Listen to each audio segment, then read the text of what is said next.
Bismillahirrahmanirrahim. Assalamu alaikum class. Today in this lecture we will discuss and learn about the types of fish fins and the structure of fish fins as well as the functions of fish fins. Now we will start our topic with the definition of fish fins. A fin can be defined as it is a part of a fish's body that protrudes into the water and helps fish to maintain balance and move in various directions. यानी ये fish की body का एक हिस्सा है जो कि बाहर की तरफ निकला हुआ है वाटर के अंदर, और ये फ़िश को हेल्प करता है कि उसका वो अपना बैलेंस मेंटेन करे और उसको मुख्तलिफ डायरेक्शंस में मूव करने में हेल्प करता है। सेकंड, इसकी डेफिनेशन क्या है? It can be defined as a flattened appendage on various parts of the body of many aquatic vertebrates including fish and cetaceans. अब इसमें सिटेशियंस क्या हैं? Cetaceans are aquatic mammals which constitute the infra order cetacea. और cetaceans की examples क्या हैं? Dolphins हैं, इसमें आ जाती, वेल्स आ जाती हैं, जैसे स्पर्म वेल है या बेलुगा वेल है, पोरपाइज वेल एट्सेट्रा, इस तरह के यानी जानदार इसके अंदर आ जाते हैं। So fins are usually the most distinctive anatomical features of a fish. किसी भी फ़िश की जो ज़ाहरी तौर पे पहचान होती है तो वो उसके फिन्स हैं जिससे हम फ़िश की पहचान कर सकते हैं, और ये बहुत डिस्टिंक्टिव फ़ीचर है फ़िश का। और ये इसके फंक्शंस अगर हम देखें सेकंड डेफिनेशन में, तो it is used for propelling, steering and balancing. तो ये पानी में हेल्प करता है फ़िश को प्रोपेल करने में भी, उसकी डायरेक्शन को भी तय करने में कि किस तरफ उसने मूव करना है, और उसको वाटर के अंदर बैलेंस मेंटेन करने का भी काम करता है, फ़िश को वाटर के अंदर उसका बैलेंस मेंटेन करने का। They are composed of bony spines और rays protruding from the body with skin covering them. अब ये बोनी स्पाइंस और रेज से मिलके बने होंगे। हम नेक्स्ट लेक्चर में डिस्कस करेंगे कि स्पाइंस और रेज में क्या फ़र्क होता है, और ये फिन्स का हिस्सा बनाते हैं अक्सर फिशेस के अंदर जो हैं। कुछ में स्पाइंस और रेज दोनों होते हैं, कुछ में जस्ट स्पाइंस होते हैं फिन्स के अंदर, कुछ में जस्ट रेज होते हैं। They are composed of bony spines और rays protruding from the body with skin covering them and joining them together. अब इससे क्या होता है कि इनकी स्किन को ये कवर करते हैं और उनको आपस में जोड़ देते हैं, either in a webbed fashion, या तो वो वेब्ड फैशन में जुड़े हुए होंगे, as seen in most bony fish, और similar to a flipper as seen in sharks. ये शार्क्स की तरह के नज़र आ रहे होंगे, जैसे शार्क्स में होता है कि उसके जो हैं वो फ्लिपर होते हैं, जबकि बोनी फिशेस के अंदर जो है वेब्ड फैशन में यानी कि जो है उसके वो फिन्स पाए जाते हैं। अपार्ट फ्रॉम द टेल और caudal fin, fish fins have no direct connection with the spine and are supported only by muscles. अब टेल या कॉडल फिन के अलावा जो है बाकी फ़िश के जो फिन्स होते हैं उनका कोई डायरेक्ट कनेक्शन स्पाइंस के साथ नहीं होता है, और ये मसल्स के साथ जस्ट सपोर्ट किए गए होते हैं। Their principal function is to help the fish to swim. तो इनका जो बेसिक फंक्शन है क्या है, वो फ़िश को स्विमिंग में असिस्ट करते हैं, हेल्प करते हैं। Now we will discuss about the types of fish fins. For every type of fin, there are a number of fish species in which this particular fin has been lost during evolution. यानी evolution के दौरान जो है हर fin जो है fish के अंदर नहीं रहा। कुछ के अंदर अगर पेक्टोरल फिन्स हैं, पेल्विक फिन्स हैं, तो हो सकता है कुछ के अंदर ये ना हो। तो इस तरह से डिफरेंट स्पीशीज़ के अंदर इन 8 फिन्स में से जो है वो डिफरेंट फिन्स पाए जाते हैं, और उनके अंदर भी वेरिएशंस हैं। So fins are composed of two groups which are unpaired fins and paired fins. The unpaired fins are the dorsal, caudal और anal। यानी जो मेजॉरिटी फिशेस की होती है अनपेयर्ड फिन्स की, वो क्या है, डॉर्सल, कॉडल या एनल हो सकता है। यानी जो फर्स्ट 3 आपको यहाँ पे दिखाए गए हैं 1 2 3 के साथ। The paired fins are called pectorals और एंड पेल्विक्स और वेंट्रल्स। यानी पेयर्ड फिन्स जो हैं वो 2 तरह के हैं, या पेक्टोरल फिन्स होंगे या पेल्विक फिन्स होंगे। तो पेल्विक फिन्स को वेंट्रल फिन्स भी कहा जाता है। Pectoral fins are present in almost every fish. तो पेक्टोरल फिन्स जो हैं ये तकरीबन हर फिश के अंदर ही पाए जाते हैं। And pectoral fins are the most forward fins, and if fish had arms these would be them. These fins act to help the fish stabilize, turn, maneuver, hover and swim backwards. The pectoral fins are generally found just behind or below the gills on each side of the fish under the midline of the body. और अगर हम second fin की बात करें, paired fins की जो second type है वो क्या है, pelvic fins. These are the long fins, so to speak, They are also paired and are the most variable in position. In some fishes, the pelvics lie under the fish, forward the rear. In others, like many tropical fishes, the pelvics are closer to the head under the pectorals. In general, the pelvic fins acts as brakes while helping to stabilize and turn the fish. यानी ये breaks का काम करते हैं जो stabilise भी fish को करते हैं और उसको टर्निंग में भी हेल्प करते हैं, उसको मोड़ने में या कहीं पे भी रास्ते में अगर वो अपने आप को जो है वो टर्न करना चाह रही है तो टर्न कर सकती है with the help of pelvic fins. इसी तरह से जो बाकी फिन्स भी हैं हर एक की अपने अपनी टाइप्स हैं और हर एक के अंदर जो है वो वेरिएशन है, उनको भी हम डिटेल में अनपेयर्ड फिन्स को नेक्स्ट स्लाइड में डिस्कस करते हैं। Now from this slide we will discuss about the paired fins and its types, which are pectoral fins and pelvic fins. The first one are pectoral fins. The paired pectoral fins are located on each side, usually kept folded just behind the operculum. अब ये fish की दोनों साइडों पे पाए जाते हैं, operculum के बिल्कुल पीछे होते हैं ये, यानी जो उसका गिल कवर है, गिल कवरिंग है operculum, and are homologous to the four limbs of tetrapods. Homologous means that they are similar in position, structure, and evolutionary origin, but not necessarily in function. अब इनकी structure तो same है लेकिन function same नहीं है. Certain rays of the pectoral fins may be adapted into finger-like projections, such as in sea robins and flying gurnards. अब सी रोबन्स और flying गर्नार्ड्स में क्या होता है कि पेक्टोरल फिन्स के अंदर जो रेज होती हैं वो फिंगर लाइक प्रोजेक्शंस बना देती हैं. But in case of manta rays, the horns of manta rays and their relatives are called cephalic fins. अब इनके जो हॉर्न्स हैं वो नेक्स्ट स्लाइड में हम देखते हैं कि किस तरह के होते हैं, तो वो cephalic fins बनाते हैं. This is actually a modification of the anterior portion of the pectoral fin. और ये cephalic fins क्या हैं, ये जो उसके पेक्टोरल फिन्स हैं उसके एंटीरियर पोर्शन की ही मॉडिफिकेशन है, जिसको हम क्या नाम दे रहे होते हैं, हॉर्न्स का या cephalic fins का नाम दे रहे होते हैं. Now we will discuss about the functions of pectoral fins. A peculiar function of pectoral fins is highly developed in some fish is the creation of the dynamic lifting force.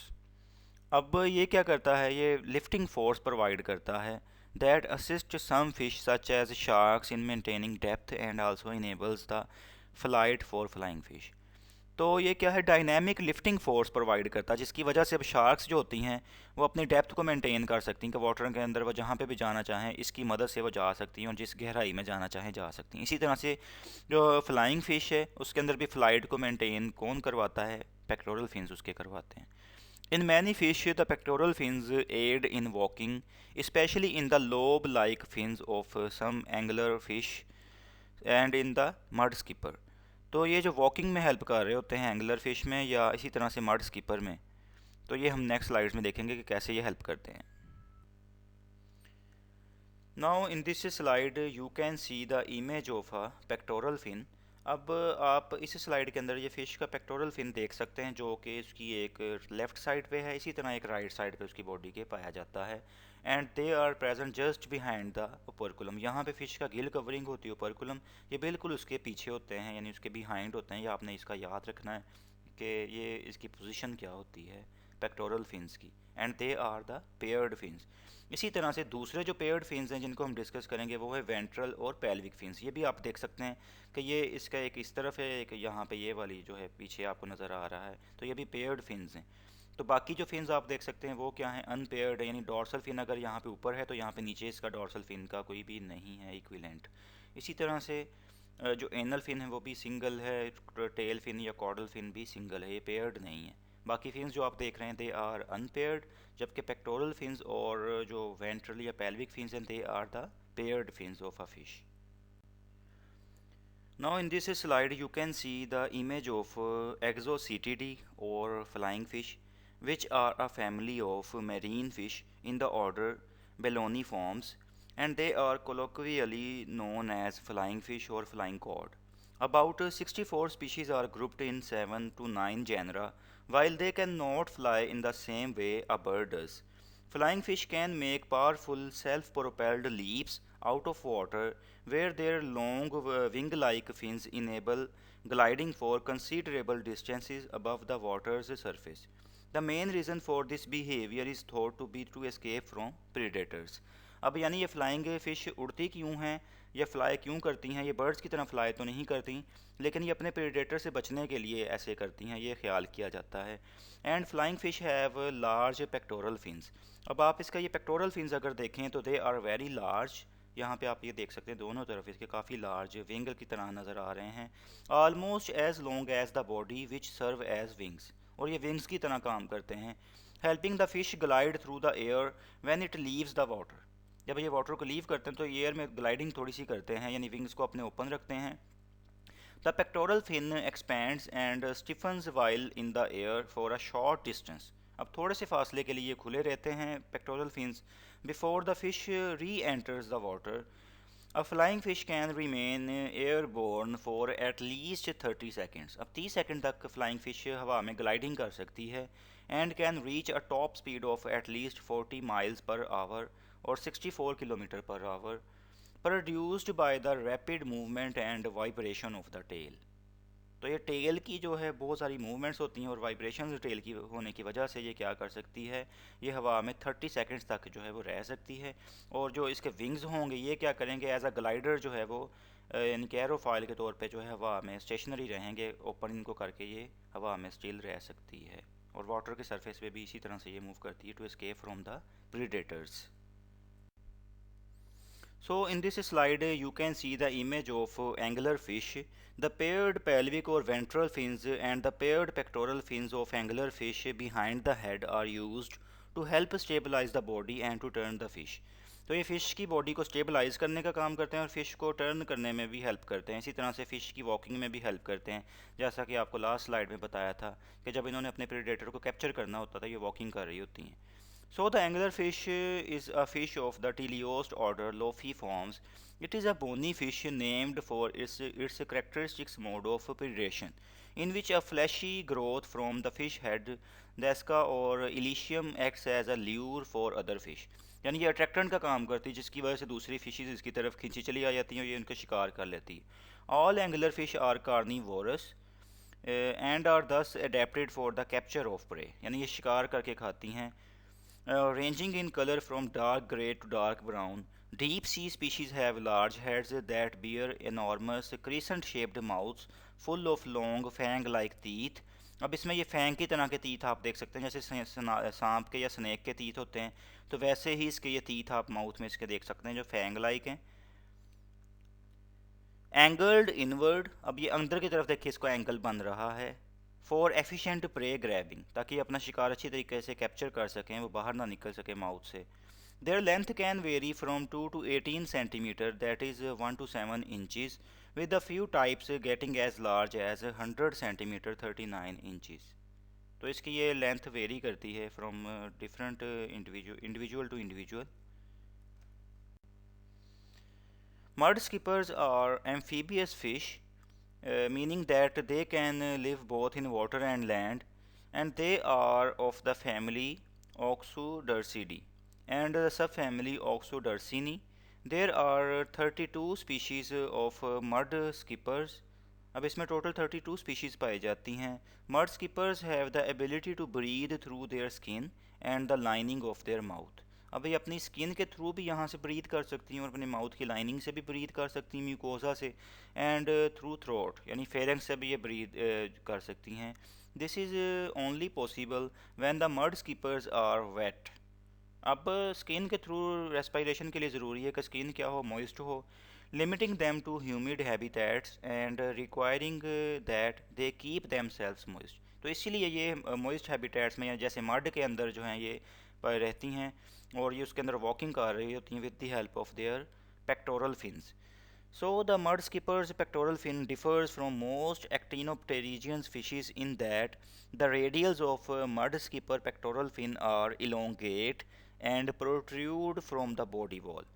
ये body wall से originate कर रहे हैं और इनका जो radius है वो ज़्यादा है as compare to other fishes that are actinopterygians. This unusual morphology creates a pectoral fin with two fin segments, and these two fin segments include radials and the rays, and the two movable hinge joints, a shoulder joint where the Clythrum meets the radials and an intrafin joint where the radial meet the rays. तो ये जो इसके fins हैं ये इसको जो है mud के अंदर जो है वो मूव करने में हेल्प कर रहे होते हैं।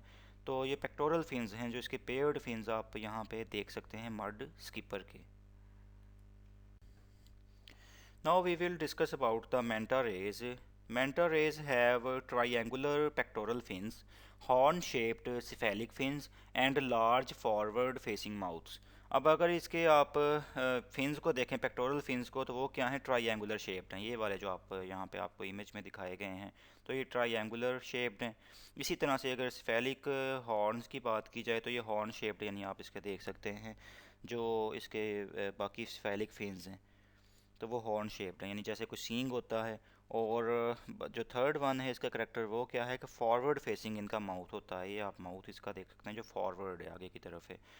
सो manta rays are large rays belonging to the genus Mobula, formerly its own genus Manta. Mantas are found in warm temperate, subtropical and tropical waters. Both species are pelagic. They are filter feeders and eat large quantities of zooplanktons, which they gather with their own open mouths as they swim. Now we will discuss about the second group of paired fins, which are pelvic fins. The paired pelvic or ventral fins are typically located ventrally below and behind the pectoral fins. आपने first slide में देखा था कि ये बिल्कुल pectoral fins के behind होते हैं और उसके बिल्कुल नीचे पाए जाते हैं। Although in many fish families they may be positioned in front of the pectoral fins. तो अक्सर फ़िश के अंदर ये पेक्टोरल फिन से भी पहले होते हैं जैसे कॉर्ड्स है, हम इसको नेक्स्ट स्लाइड में देखेंगे। Pelvic fins can take many positions along the ventral surface of the fish. If we talk about the functions of pelvic fins, they are homologous to the hind limbs of tetrapods. As I already have told you that homologous meaning that they are similar in position, structure and evolutionary origin, but they are not necessarily in function. यानी इनका function जो है वो same नहीं ज़रूरी कि हो, लेकिन इनकी स्ट्रक्चर क्या होगी सेम होगी विद अदर टेट्रापोड्स। उनके हाइंड लिम्स के साथ ये सेम स्ट्रक्चर रखते हैं। The pelvic fin assist the fish in going up और down through the water, turning sharply and stopping quickly. अब इसके ये कुछ फंक्शंस हैं कि ये फ़िश को पानी में ऊपर नीचे जाने में हेल्प करती है पेल्विक फिन्स जो होते हैं। इसी तरह से they help to turn the fish sharply, अचानक उसने अपना अगर यानी कि रुख मोड़ना है तो ये उसको हेल्प करते हैं रुख मोड़ने में।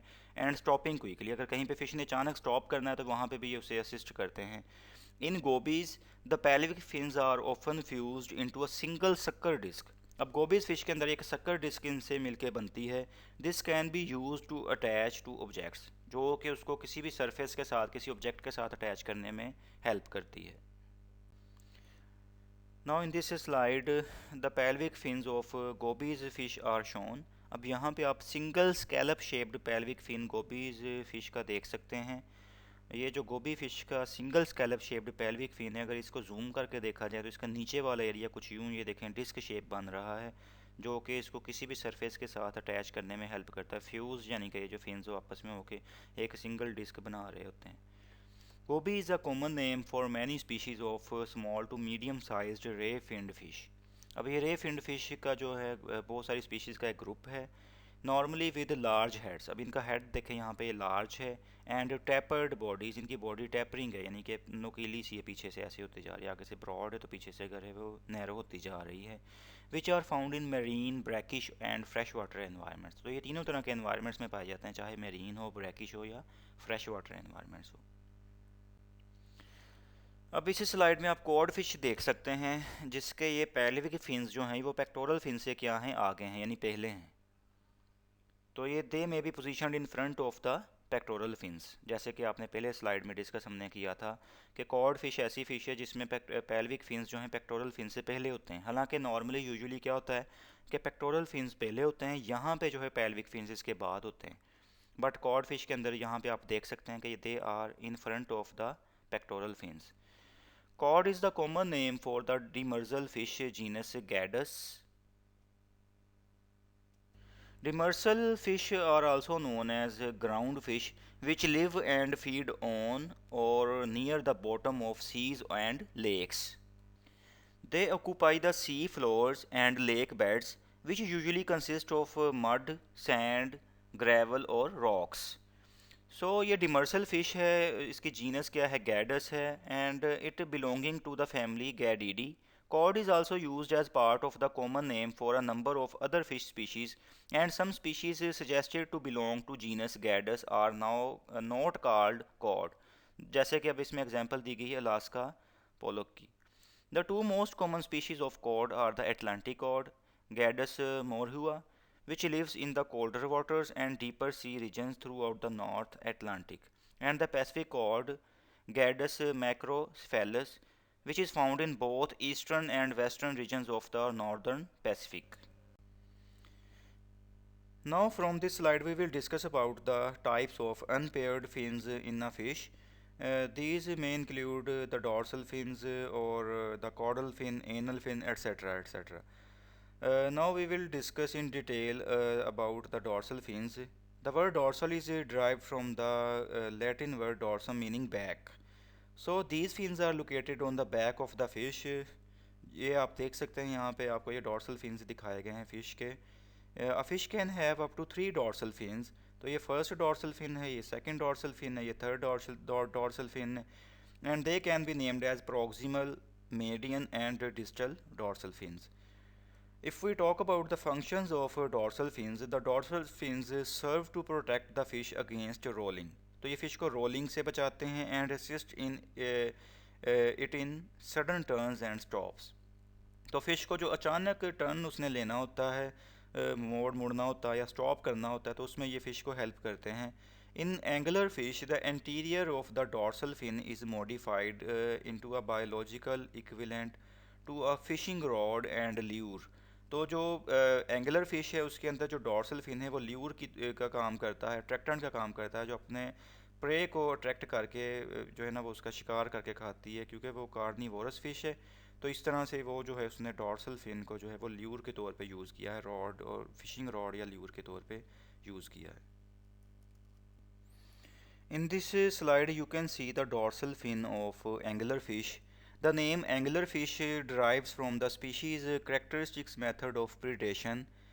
Angular fish typically have at least one long filament sprouting from the middle of their heads, termed the elysium. Elysium is the detached and modified first three spines of the anterior dorsal fin. अब इसका जो anterior dorsal fin होता है उसी की ये जो है modified form है, यानी जिसको हम क्या कह देते हैं, ये जो आप dorsal fin यहाँ पे इसका देख रहे हैं, तो elysium ये बनता है उससे. In most angular fish species, the longest filament is the first. This first spine protrudes above the fish eyes and terminates in an irregular growth of flesh and can move in all directions. Anglerfish can wiggle the eska to make it resemble a prey animal, which lures the anglerfish prey close enough for the anglerfish to devour them whole. Some deep sea anglerfish of the bathypelagic zone also emit light from their eska to attract prey. Because anglerfish are opportunistic foragers, they show a range of preferred prey with fish at the extremes of the size of spectrum, while showing increased selectivity for certain prey. One study examining the stomach contents of threadfin anglerfish off the Pacific coast of Central America found these fish primarily ate two categories of benthic prey, and these are the crustaceans and teleost fish. The most frequent prey were pandalid shrimp. 52% of the stomachs examined were empty, supporting the observations that anglerfish are low energy consumers. और anglerfish जो हैं they belong to the teleost order Lophiformes. It is a bony fish named for its characteristic mode of predation in which a fleshy growth from the fish head acts as lure for other fish. तो ये आप इसकी देख सकते हैं dorsal fin जो है कि फ्लैशी जो है वो एक यानी कि आउट ग्रोथ हुई हुई है जिससे अपने प्रे को अट्रैक्ट करती है और अक्सर में ये लाइट भी एमिट करता है. Angler fish occur worldwide. Some are pelagic, which are dwelling away from the sea floor, यानी ये सरफेस यानी कि पे रहती हैं, वाइल अदर्स आर बेंथिक जो कि बॉटम में रहती हैं सी में, dwelling close to the sea floor. Some live in the deep sea, for example Ceratiidae, while others live on the continental shelf, for example the frog fishes. Now we will discuss about the another unpaired fin, which is also known as anal or cloacal fin. Uh, Anal or cloacal fin helps to stabilize the fish when it swims. This fin is located on the underside of the fish behind the anal vent and before the tail fin. यानी ये anal went और tell fin के दरमियान जो है वो पाया जाता है. ये आप कॉडल फिन देख सकते हैं, और ये इसका जो है यहाँ पे फ़िश की जो है एनस होती है, तो ये एनल फिन बिल्कुल यहाँ पे उसके पास पाया जाता है. ये वेंट्रल सरफेस पे बिहाइंड द एनस, यानी यहाँ पे ये अगर एनस है फ़िश की तो उसके बिल्कुल ये बिहाइंड जो है वो एनल फिन पाया जाता है. और इस फिन का फंक्शन क्या है? It helps to stabilize the fish while swimming. तो फ़िश को स्विमिंग के दौरान स्टेबल करने का ये काम करता है, स्टेबलाइज करने का काम करता है. Now we will discuss about the adipose fins, which are also unpaired fins. The adipose fin is a soft fleshy fin found on the back behind the dorsal fin and just forward of the caudal fin. यानी caudal fin और dorsal fin के दरमियान जो fish के अंदर fin पाया जाता है अक्सर fish के अंदर, it is known as adipose fin. It is absent in many fish families but found in 9 of the 31 Utiliostion orders. तो यूटिलियोस्टियन ऑर्डर्स जो हैं फ़िश के, यानी टिलियोस फ़िश के, तो उनके अंदर ये पाया जाता है. Famous representatives of these orders are salmon, characids and catfish. तो हम सालमन और कैटफिश के भी देखेंगे एडिपोज फिन किस तरह के होते हैं. And if we talk about the functions of adipose fins, the functions of the adipose fin is something of a mystery. यानी अभी तक एग्जैक्ट इसका पता नहीं है कि इसका फंक्शन फ़िश के अंदर क्या हो सकता है. Data from 2005 showed that trout with their adipose fin removed have an 8% higher tail beat frequency. तो ट्राउट फिश जिसका एडिपोज फिन रिमूव कर दिया गया था, उसकी टेल बीटिंग फ्रीक्वेंसी जो थी वो 8% ज़्यादा हो चुकी हुई थी. और सेकंड इसका अगर हम देखें तो additional information released in 2011 has suggested that the fin may be vital for the detection of and response to stimuli such as touch, sound and changes in pressure. यानी 2011 में जो रिसर्चेज हुई हैं उसमें ये पता चला है कि ये क्या करता है, ये बहुत सारे स्टिमुलाई को फील कर सकता है, जैसे टच है, साउंड का है, चेंज इन प्रेशर का है, उसको डिटेक्ट कर सकता है adipose fin. Canadian researchers identified a neural network in the fin indicating that it likely has a sensory function. तो उन्होंने भी यही कहा है कि इसका कोई सेंसरी फंक्शन हो सकता है क्योंकि इसमें न्यूरल नेटवर्क बेशुमार देखे गए, but are still not sure exactly what the consequence of removing it are. और ये अभी तक नहीं पता है कि अगर इसको रिमूव कर दी जाए तो उसके क्या नताइज हो सकते हैं. Now in this slide you can see the image of adipose fin of a salmon fish. तो आप ये देख सकते हैं कि ये डॉर्सल जो फिन है फिश का और ये जो कॉर्डल या टेल फिन है उसके बिल्कुल दरमियान में यहाँ पे जो है ये फिन एक छोटा सा पाया जाता है. This is known as adipose fin. तो एडिपोज फिन इसको क्यों नेम दिया गया था?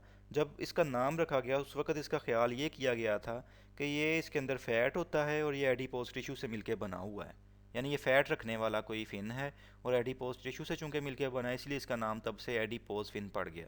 The adipose fin is a small fleshy fin found posterior to dorsal fin and anterior of the caudal fin. It is only found on few fish including trout, salmon and catfish. When it was named, it was thought to hold fat or adipose tissue. Now we will discuss about the yellow bullhead catfish.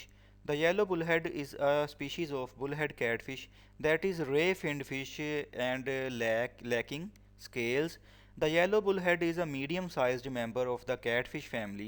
It is typically yellow olive to slaty black on the back and sometimes mottled depending on habitat. The sides are lighter and more yellowish while the underside of the head and body are bright yellow, yellow-white or bright white. The rear edges of its caudal fin is rounded. The anal fin is much larger than many fish, having anywhere between 24 and 27 rays. The yellow bullhead, though less common, can be easily distinguished from the brown bullhead and black bullhead by its white barbels or whiskers. Yellow bullheads are medium-sized bullheads, rarely getting larger than 2 pounds, but can reach up to 4 pounds. This species is often misidentified on social media and the internet. Yellow bullheads range in size from 6 to 14 inches and can live up to 12 years. This yellow bullhead is a voracious scavenger that will almost eat anything. It locates prey by brushing the stream bottom with its barbels. Taste buds on the barbels tell the yellow bullhead whether or not contact is made with edible prey. अब इस slide के अंदर आप yellow बुलहेड के ये adipose fin देख सकते हैं जो कि इसके अंदर भी प्रेजेंट होते हैं between the dorsal fin and the caudal fins. Now in this slide we will discuss about the caudal fin and its various types. The caudal fin is the tail fin because it is derived from the Latin word cauda meaning tail, and they are located at the end of the caudal peduncle. अब caudal peduncle क्या है? Caudal peduncle is the tapered region behind the dorsal and anal fins where the caudal fin attaches to the body.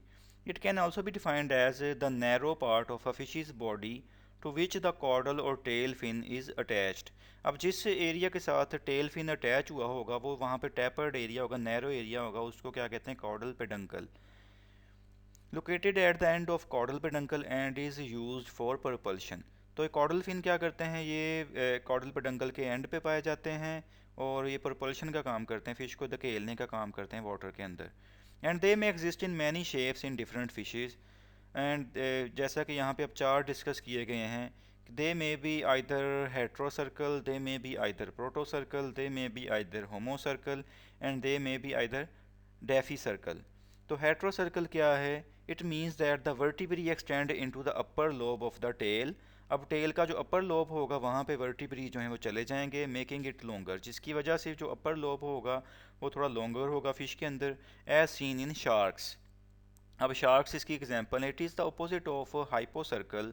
In case of hypocercal which is also known as reversed heterocercal means that the vertebrae extend into the lower lobe of the tell.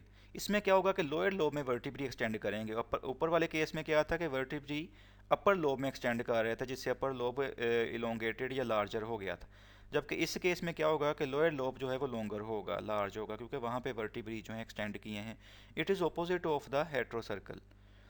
Second जो type है वो क्या है? प्रोटोसर्कल caudal fin.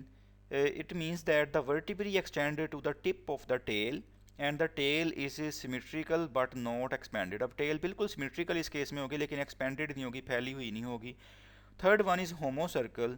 In this case the fin appears superficially symmetric. ज़ाहरी तौर पे तो fins symmetrical नज़र आ रहे होते हैं, यानी बराबर नज़र आ रहे होते हैं, but in fact the vertebrae extend for a very short distance into the upper lobe of the fin. तो वर्टिब्री जो है वो अपर लोब जो है फिन का वहाँ पे बहुत शॉर्ट डिस्टेंस तक एक्सटेंड करते हैं. और डेफी सर्कल जो है लास्ट इसमें टाइप है, डी, जो आपसे डिस्कस की गई करेंगे, means the vertebrae extend to the tip of the tail. Diphycercal में क्या होता है कि vertebrae tip of the tail तक जो है वो एक्सटेंड करते हैं and the tail is symmetrical and expanded. और इसमें टेल एक्सपेंडेड भी होगी, सिमेट्रिकल भी है और काफ़ी फैली हुई भी होगी, as in the bichir, lungfish, lamprey and coelacanths. Now in this slide you can see the images of types of caudal fin. The first one is the protocercal. Protocercal में क्या होता है? The vertebrae extend to the tip of the tail and the tail is symmetrical. अब ये vertebrae जो है tip of the tail तक expand किए हुए हैं और टेल यहाँ पे आपको सिमेट्रिकल नज़र आ रही है, but it is not expanded, यानी ये फैली हुई नहीं है. तो ये प्रोटोसर्कल टाइप होती है. दूसरी इसमें टाइप जो है वो क्या है? Heterocercal type. In this heterocercal type the vertebrae extend into the upper lobe of the tail. अब ये देखें वर्टिब्री जो है टेल की अपर लोब की तरफ तो एक्सटेंड किए जा रहे हैं, मेकिंग इट लॉन्गर, जिससे ये टेल जो है का अपर लोब है वो काफ़ी लॉन्गर हो गया और नीचे वाला लॉन्गर नहीं हुआ क्योंकि इस तरफ वर्टिब्री एक्सटेंड नहीं किए हैं. And this is scene in sharks. तो ये शार्क्स के अंदर इस तरह की टेल जो है वो देखी जा सकती है, heterocercal tail. And the third one is homocercal tail. In this case the fins appear superficially symmetrical. अब ये देखें ज़ाहरी तौर पे तो आपको फिन्स बिल्कुल एक जैसी सिमेट्री में नज़र आ रहे हैं, यहाँ से बराबर नज़र आ रहे हैं फिन के दोनों लोब्स, अपर भी और लोअर भी, बट ऐसा नहीं होता है। But in fact the vertebrae extend for a very short distance into the upper lobe of the fin. अब यहाँ पे वर्टिब्री जो है वो थोड़े से डिस्टेंस तक ये देखें अपर लोब में गए हुए हैं, एक्सटेंड किए हुए हैं। This is known as homocercal tail, यानी इसके जो लोब्स हैं दोनों वो इक्वल हैं, लेकिन वर्टिब्री अपर लोब में थोड़े से डिस्टेंस तक ही गए हुए हैं। And the last one is diphycercal tail. तो डेफी सर्कल में क्या होता है, the vertebrae extend to the tip of the tail and the tail is symmetrical and expanded. अब ये देखें वर्टिब्री इसकी टिप ऑफ द टेल तक गए हुए हैं और टेल जो है वो सिमेट्रिकल भी है और एक्सटेंडेड भी है, काफ़ी यानी कि हद तक ये बड़ी हुई आप देख सकते हैं। This is known as diphycercal tail. So in this slide you can see the types of caudal fin with the example of fish species. प्रोटोसर्कल जो है ये साइक्लोस्टोम्स और लंग फिशेस में पाया जाता है, ये जो आप देख सकते हैं जिसकी हमने डिटेल सबकी डिस्कस की है। और डेफी सर्कल जो ये प्रिमिटिव शार्क्स, सी फिशेस या सम लार्वल फिशेस के अंदर पाया जाता है। ये ब्रॉड आपको नज़र आ रहा है काफ़ी। और इसी तरह से मॉडिफाइड डेफी सर्कल जो है लैटिमेरिया फ़िश के अंदर पाया जाता है, ये इसकी शेप आप देख सकते हैं मॉडिफाइड है। और हेट्रो सर्कल जो है वो मॉडर्न शार्क्स, पोलीडोन, ऐसी पेंसर के अंदर पाया जाता है, जिसमें अपर लोब है ये काफ़ी आपको लार्जर नज़र आ रहा है। हाइपो सर्कल जो है ये सिप सिल्यूरस जो फ़िश है उसके अंदर ये पाया जाता है। और जो होमो सर्कल होता है यानी टेल फिन या कॉडल फिन, ये जो जितनी भी मॉडर्न बोनी फिशेज़ हैं टिलियोस्ट उनके अंदर ये पाया जाता है। और इसी तरह से एब्रीविएटेड अगर होमो सर्कल की हम बात करें तो यानी कि मुख्तसर सा जो होमोसर्कल टेल है, तो ये लेपिडोस्टियस और एमिया में पाया जाता है। और पोलिप्टेरस से स्पीशीज़ के अंदर जो है वो पाया जाता है आइसो सर्कल, यानी कि आप ये देख सकते हैं काइमेरा फ़िश के अंदर आइसो सर्कल जो है वो टेल फिन यानी कि जो पाया जाता है। और इसी तरह से गैफीरो सर्कल जो है वो फिर एस्पिस फ़िश के अंदर पाया जाता है। तो यानी हर फ़िश के अंदर जो है स्पीशीज़ के अंदर वो डिफरेंट तरह के आप कॉडल फिन की जो है या टेल फिन की जो शेप्स देख सकते हैं। तो उनके नेम्स भी उसी के अकॉर्डिंग डिफरेंट है कि जिसके अंदर किस तरह की वर्टिब्री कहाँ तक एक्सटेंड किए हुए हैं और वो क्या एक्सपेंडेड है या नॉन एक्सपेंडेड है। तो इस तरह से उनके लोब्स कितने हैं, एक है या दो है, अपर लोअर लोब दोनों है या एक है, इस बुनियाद पे जो है इनकी क्लासिफिकेशन की गई हुई है कॉडल फिन्स की। अब अगर हम बोनी फिशेस के या मॉडर्न फिशेस के होमोसर्कल टेल की बात करें, टिलियोस्ट के, तो बहुत सारी शेप्स में ये अपीयर होते हैं। जैसे कि ये राउंडेड हो सकते हैं, ट्रंकेटेड हो सकते हैं, फोर्क्ड हो सकते हैं, इमार्जिनेट हो सकते हैं या ल्यूनेट हो सकते हैं।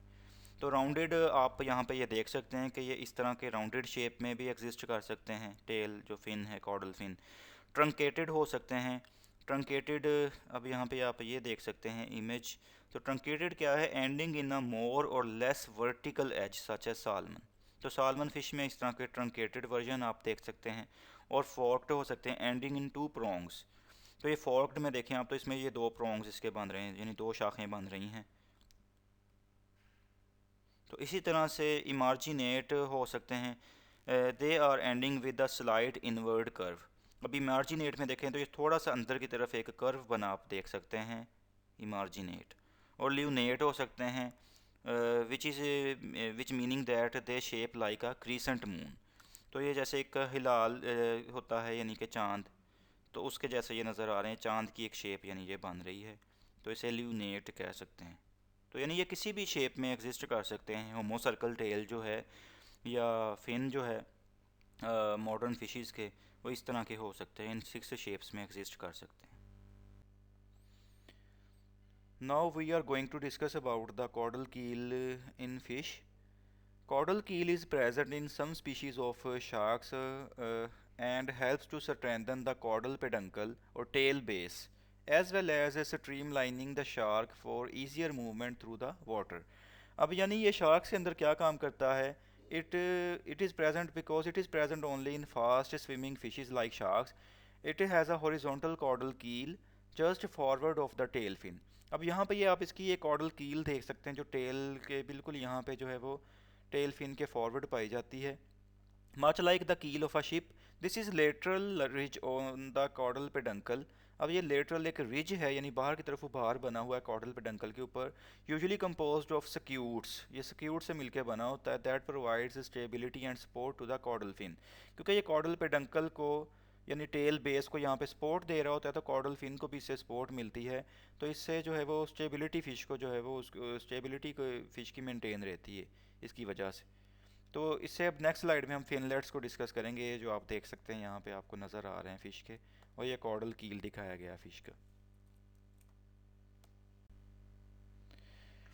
Now in this slide you can see the images of finlets, which are the sixth type of unpaired fins. Finlets are small fins which are generally found behind the dorsal and the anal fins. In bickers there are only finlets on the dorsal surface and no dorsal fin. अब bickers fish के अंदर just dorsal surface के ऊपर just finlets ही पाए जाते हैं, उनके अंदर कोई dorsal fin नहीं होता है. In some fish such as tuna, they are rayless and found between the last dorsal and anal fin and the caudal fin. तो एनल फिन या कॉडल फिन के दरमियान हो सकते हैं, या डॉर्सल और एनल फिन के दरमियान वो पाए जा सकते हैं इन केस ऑफ ट्यूना फिश. तो ट्यूना फिश के जो फिनलेट्स होते हैं उनकी ख़ास पहचान ये है कि उसके अंदर कोई रेज नहीं होंगे, यानी रेलेस वो होंगे. In this slide, the image of yellowfin tuna is shown. The yellowfin tuna is a species of tuna found in pelagic waters of tropical and subtropical oceans worldwide. Yellowfin tuna prey include other fish, pelagic crustaceans and squid. अब इस slide में आप yellowfin tuna के जो फिनलेट्स देख सकते हैं, इसके अंदर कोई रेज नहीं पाए जाते हैं. यानी ये जो फिनलेट्स आपको दिखाए गए हैं इसमें देखें कोई रेज नहीं है, ना ही इसके अंदर कोई स्पाइंस हैं, ना ही इसके कोई रेज हैं. ये इसकी ख़ास पहचान है फिनलेट्स की. ये ऊपर भी एक रो है फिनलेट्स की, और एक आप ये नीचे रो देख सकते हैं फिनलेट्स की, जो येलो कलर के नज़र आ रहे हैं आपको इसके फिनलेट्स. In this slide you can see the image of Bichirs fish. All species of Bichirs fish occur in freshwater habitats in the tropical Africa and in the Nile river system, mainly swampy shallow floodplains and estuaries. They are nocturnal and feed on small vertebrates, crustaceans and insects. और आपको जैसे पहले बताया था कि आप इसके ये जो हैं फिनलेट्स देख सकते हैं कि इसके अंदर ये डॉर्सल साइड पे फिनलेट्स बेशुमार पाए जाते हैं, और डॉर्सल फिन इनके अंदर क्या होता है, एब्सेंट होता है. तो ये बेशुमार आप देख सकते हैं रोज़ आपको नज़र आ रही फिनलेट्स की, जो कि बिकर्स के अंदर डॉर्सल साइड पे पाए जाते हैं.